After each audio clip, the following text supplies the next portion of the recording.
show you this verse in Psalm 1, which is a very well-known passage among many Christians. నేను కీర్తనలు 1వ అధ్యాయంలో ఒక మాట మీకు చూపిస్తాను. ఈ వాక్య భాగం అనేక మంది క్రైస్తవులకు ఎంతో పరిచయమైన వాక్య భాగమే.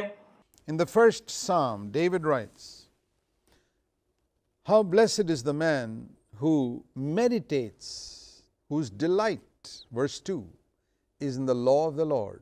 And in those days, that was just the Old Testament scriptures.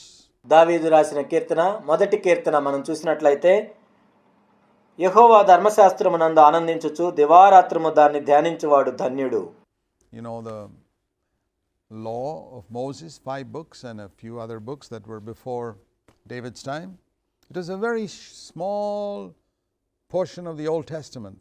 ఆ రోజుల్లో దేవుని యొక్క వాక్యము అంటే మోషే రాసిన ధర్మశాస్త్రము, ఆ తర్వాత కొన్ని పుస్తకాలు, దావీదు కంటే ముందున్న పుస్తకాలు, అవన్నీ కలిపితే అది చాలా చిన్న పుస్తకంగా ఉంటుంది. That is all that David had as scripture. దావీదు కలిగి ఉన్న లేఖనాలు అంటే అవే. And he says, it's blessed. The man who meditates on this is so blessed. కాబట్టి ఎవరైతే ఈ ధర్మశాస్త్రమునందు ధ్యానిస్తారో వాళ్ళు ఎంతో ధన్యులు అని చెప్తున్నారు. If his delight is in it, not just he reads it to ease his conscience, but his delight. ఏదో మనస్సాక్షిని నొప్పించకుండా ఉండటానికి చదవటం మాత్రమే కాదు, ఎవరైతే దాని యందు ఆనందిస్తారో, In this law, and in that law he meditates day and night. He reads it maybe just a little while in the synagogues. They would listen to it and then he meditates on it. ఎవరైతే ఆ ధర్మశాస్త్రాన్ని చదువుతూ తర్వాత ధ్యానిస్తూ ఉంటారో, బహుశా వాళ్ళు చదవటం అనేది కొంచెం సేపు చదివి సమాజ మందిరాల్లో తర్వాత వాటిని ధ్యానిస్తూ ఉంటారు. He didn't have a Bible at home, as I said. నేను ఇంతకుముందు చెప్పినట్లుగా బైబిల్ అనేది తన ఇంట్లో లేదు. They didn't have Bibles those days, but they had the parchment in the synagogue where David could hear it. ఆ రోజుల్లో ఇంట్లో బైబిల్ లేవు, కానీ సమాజ మందిరంలో ఆ చర్మపు కాగితాల మీద వాళ్ళు రాసినవి చదువుతున్నప్పుడు దావీదు వింటూ ఉండేవాడు. And then he would meditate on it throughout the day.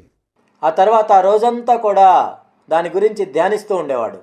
He says, such a man will be like a tree planted by the streams of water, which always yields fruit in its season, and whose leaf never withers, and whatever he does will prosper. అప్పుడు అలాంటి వ్యక్తి ఎలా ఉంటాడంటే, అతడు నీటి కాలువల యోరను నాటబడినదై ఆకువాడక తన కాలమందు ఫలమిచ్చు చెట్టు వలె నుండును, అతడు చేయిందంతయు సఫలమగును. What a beautiful picture of a tree that is never dry. ఇది ఎంత గొప్ప సాదృశ్యంగా ఉందో కదా. ఆకు వాడని చెట్టు, Always green. ఎప్పుడు కూడా పచ్చగా ఉండే చెట్టు. That is the picture that describes a man who meditates on God's word all the time. It's a picture of freshness. దేవుని యొక్క వాక్యాన్ని ఎల్లప్పుడూ ధ్యానించే వ్యక్తి యొక్క సాదృశ్యం ఉంది, ఎల్లప్పుడూ తాజాగా ఉండటం. A tree that is always green is a picture of freshness. ఎప్పుడు పచ్చగా ఉండే చెట్టు ఎల్లప్పుడూ తాజాదనానికి గుర్తుగా ఉంది. And this verse teaches us that the way to freshness is by meditating on scripture. కాబట్టి ఈ వాక్యం ఏం తెలియజేస్తుందంటే, మనం ఎల్లప్పుడూ తాజాగా ఉండాలంటే ఎల్లప్పుడూ కూడా దేవుని యొక్క వాక్యాన్ని ధ్యానిస్తూ ఉండాలి. And I found that through the years. The more I meditate on God's word, my life is fresh. నేను అనేక సంవత్సరాలుగా దీన్ని చూస్తూ ఉన్నాను. నేను దేవుని యొక్క వాక్యాన్ని ఎంత ధ్యానిస్తానో నా జీవితం అంత తాజాగా ఉంటుంది.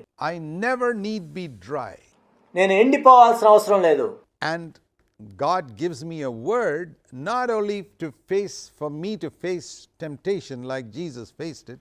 యేసుక్రీస్తు ప్రభువారు శోధనను ఎదుర్కొన్నట్లుగా కేవలం నేను మాత్రమే శోధనను ఎదుర్కోవటానికే కాదు దేవుడిచ్చేది. But he also gives me a word to give to other people. ఇతరులకు కూడా నేను సహాయం చేయటానికి దేవుని యొక్క వాక్యాన్ని నాకు ఇస్తాడు. When they face trial and temptation. వారు కూడా శోధనలో గుండా వెళ్తున్నప్పుడు. And it's not just because I'm a preacher. నేను బోధకుడిని కాదు. God can give you that word. దేవుడు నీకు కూడా ఒక వాక్యాన్ని ఇవ్వగలడు. You may not be able to stand up in a pulpit and speak for some length of time, but that's a gift. నీవు pulpit మీద నిలబడి కొంత సమయం దేవుని యొక్క వాక్యాన్ని నువ్వు బోధించలేకపోవచ్చు, అది దేవుని యొక్క వరం, అది వేరే విషయం. But he may give you a word to speak to somebody who is in need, just one sentence perhaps from scripture. అవసరంలో ఉన్న వ్యక్తి గురించి ఒక్క మాట నీకు ఇవ్వచ్చు. Or to write. దేవుని యొక్క వాక్యం చెప్పడానికి ఒక మాట నీకు ఇవ్వచ్చు, లేక నువ్వు రాయటానికి దేవుని యొక్క వాక్యాన్ని ఇవ్వచ్చు. A verse of scripture to someone who is facing a particular problem. ఎవరైతే ఒక సమస్యలో గుండా వెళ్తున్నారో వారిని ప్రోత్సహించడానికి దేవుడు తన లేఖనాన్ని నీకు ఇవ్వచ్చు, నువ్వు ఆ విధంగా రాయొచ్చు. The Holy Spirit can pick out a word from all that you have stored in your database, pick out the right word not only for yourself but for other people as well. What a tremendous thing. కాబట్టి నువ్వు దేవుని యొక్క వాక్యాన్ని భద్రపరుచుకున్నప్పుడు ఆ భద్రపరుచుకున్న దాంట్లో నుండి పరిశుద్ధాత్ముడు ఇతరుల కోసం నీ కోసం కూడా వాక్యాన్ని చూపించవచ్చు. ఇది ఎంత గొప్ప విషయమో కదా. This is not only being fresh yourself but giving fruit. It says he will yield its fruit in its season. ఇది కేవలం నువ్వు తాజాగా ఉండటం మాత్రమే కాదు, నువ్వు ఫలమిచ్చు చెట్టు వలె ఉంటావు, నువ్వు ఇతరులకు ఫలం ఇచ్చేవాడిగా ఉంటావు. That means fruit comes out from the branch of the tree, and you know that a tree does not produce fruit for itself. దాని అర్థం ఏంటంటే ఆ చెట్టు కొమ్మలో నుంచి ఫలం అనేది వస్తుంది. మీకు తెలిసినట్లుగా చెట్టు ఫలం అనేది దానికోసమే ఉండదు. Every tree produces fruit to bless other people who pluck the fruit and eat it. ప్రతి చెట్టు కూడా ఫలాలు ఎందుకు ఫలిస్తుందంటే ఇతరులు దాన్ని కోసుకొని తినాలని, ఆశీర్వదించాలని అలా ఉంటుంది. So here it says, speaks about a man who meditates on God's word. కాబట్టి ఇక్కడ ఏ వ్యక్తి అయితే దేవుని యొక్క వాక్యాన్ని ఎల్లప్పుడూ ధ్యానిస్తుంటాడో ఆ వ్యక్తి గురించి రాయబడింది. And he's fresh himself, his leaves are always green. 365 days of the year he's fresh. సంవత్సరంలో 365 రోజులు కూడా తన ఆకులు వాడక ఎప్పుడు పచ్చగా ఉంటాయి, ఎల్లప్పుడూ తాను తాజాగా ఉంటాడు. And he produces fruit in season, means whenever needed. ఎప్పుడైతే అవసరమో అప్పుడు తాను ఫలిస్తాడు కూడా. And other people can come and take of it and be refreshed. It's a wonderful thing. It's a wonderful way to live. ఆ విధంగా ఇతరులు వచ్చి దాన్ని తీసుకొని వాళ్ళు కూడా ఎంతో తాజాగా ఉంచబడతారు, ఆశీర్వదించబడతారు. ఈ విధంగా ఉండటం ఎంత అద్భుతమో కదా. That is the way God wants us to live. మనం ఆ విధంగా జీవించాలని దేవుడు కోరుకుంటున్నాడు. To open our being, to read God's word and meditate on it. ఆ విధంగా మన హృదయం అంతా తెరుచుకొని దేవుని యొక్క వాక్యాన్ని చదవాలి, దేవుని యొక్క వాక్యాన్ని ధ్యానించాలి. To fight the devil as a sword, to feed on it as our spiritual food. మన ఆత్మ సంబంధమైన ఆహారంగా దాని చేత పోషించబడాలి. And to drink of it like the tree sucks in the sap, sucks in the water from the river and is always fresh. ఏ విధంగా అయితే ఒక చెట్టు తన వేర్ల ద్వారా నీళ్లను తీసుకుంటూ ఉండి ఎంత తాజాగా ఉంటుందో దేవుని యొక్క వాక్యాన్ని కూడా మనం అలా పొందాలి. The river here is a picture of God's word. ఇక్కడ నది అనేది దేవుని యొక్క వాక్యానికి సాదృశ్యంగా ఉంది. And here God's word is pictured like the water that flows into this tree through the roots and keeps that tree fresh all the time. ఇక్కడ నీళ్లు చెట్ల వేర్ల ద్వారా వెళ్ళి చెట్టుని ఎల్లప్పుడూ ఏ విధంగా అయితే తాజాగా ఉంచుతుందో దేవుని యొక్క వాక్యం కూడా ఆ విధంగా సాదృశ్యంగా చూపించబడింది.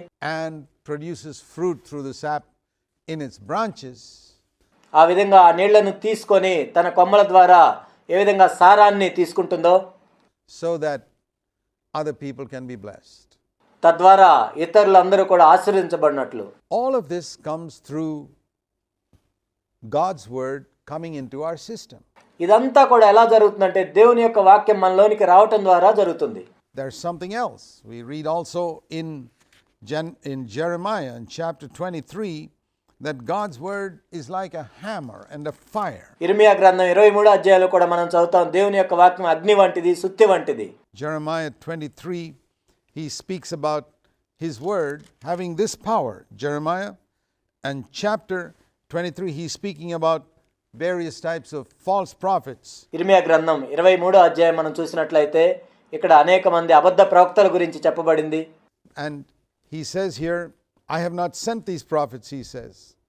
They have spoken words, but those words have not produced any results. వాళ్ళు మాటలు మాట్లాడారు కానీ ఆ మాటలు ఫలవంతంగా లేవు. But he says, if they had given them my word, that would have produced results. కానీ వాళ్ళు నా వాక్యాన్ని ఇచ్చినట్లయితే ఫలితాలు వచ్చాయి. I have not spoken to these people. My word, he says in verse 29 finally, is like a hammer. నేను వాళ్లకు నా మాటలను ఇవ్వలేదు. ఇక్కడ 29వ వచనంలో మనం చూసినట్లయితే నా వాక్యము సుత్తె వంటిది కాదా, that can break the shatter of the rock. It's like a fire. ఆ విధంగా రాళ్లను బ్రద్దలు కొట్టేది, అగ్ని వంటిది. You know, God's word can destroy the rocks in front of us దేవుని యొక్క వాక్యము మన ఎదుట ఉన్న రాళ్లను బద్దలు కొట్టగలదు. that hinder our progress. God's word is like a fire that keeps us burning in our devotion to Jesus Christ. యేసుక్రీస్తు ప్రభు పట్ల ఎల్లప్పుడూ అంకిత భావంతో భక్తి కలిగి ఉండేటట్లు దేవుని యొక్క వాక్యం మనకు అగ్నివలే ఉంటుంది. There are many pictures like this used. కాబట్టి దేవుని యొక్క వాక్యం గురించి అనేకమైన సాదృశ్యాలు ఈ విధంగా చూపించబడ్డాయి. Of God's word in the Bible. బైబిల్లో దేవుని యొక్క వాక్యం గురించి ఈ విధంగా అనేకమైన సాదృశ్యాలు చూపించబడ్డాయి. To show us its tremendous power to refresh us, to feed us.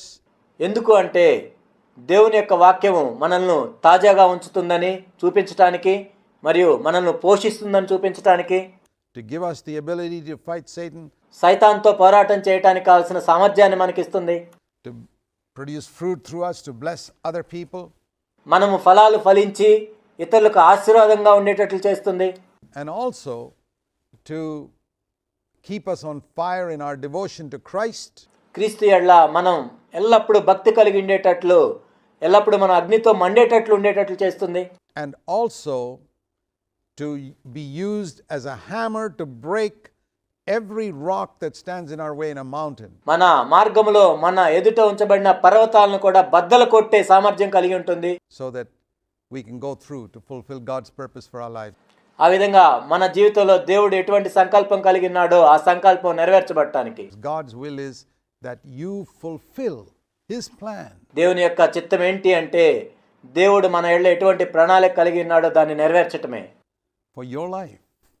And for that, you need the Word of God. నీ జీవితంలో దేవుడు కలిగి ఉన్న ప్రణాళికను నెరవేర్చటమే. దానికి మనకు దేవుని యొక్క వాక్యం అవసరం. God bless you. దేవుడు మిమ్మల్ని ఆశీర్వదించును గాక.